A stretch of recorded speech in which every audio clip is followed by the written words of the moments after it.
Yeah, shout out guys, no. Update lang tayo sa sunog dito sa Pedro Hill, no. Sa unang tulay ng Pedro Hill dito sa may kahiliran ng Paco Katolik. And guys, so nakita nyo po guys, no, dito ako ngayon nasa 7:30 AM po. Tingnan ko kung ano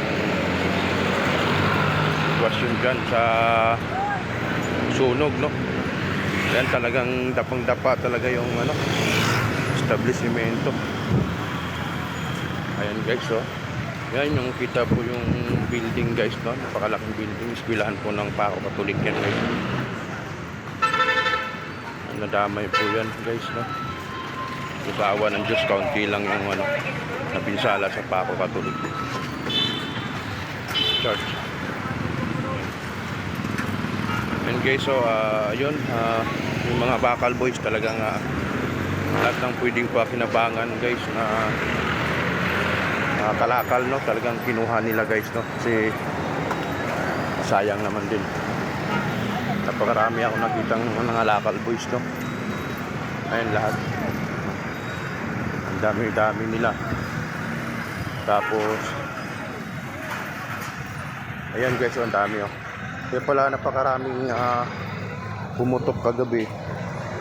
Napakarami palang ano, napakarami palang kalan.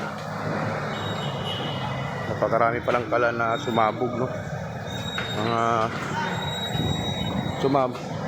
sumabog nga yun guys, no. Grabe, dami sumabog. Ayun, no guys, so kita nyo may mga bata, lahat ng ano, hindi pa kinabangan, no. Ayun ang bata, oh. Talagang lahat ng pwedeng ano, kinukuha nila. Sayang naman din.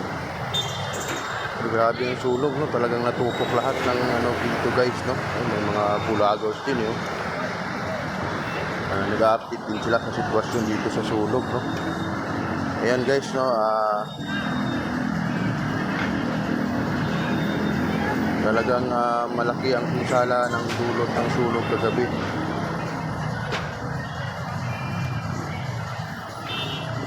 Kasi kaya hindi napigilan to ng ano, kasi sobrang lakas, at daming mga sumabog. Kaya yun, isa rin yun sa nagpalaki ng sunog, yung mga tangke na sumasabog. Kaya yun, ito po yung update natin ngayon dito sa sunog, no, sa may kahiliran ng Paco Katolik at saka sa Paco Market, no. Ayun guys, no, hanggang dito na lang siguro ako guys. God bless po tayo lahat. Ingat po tayo parati.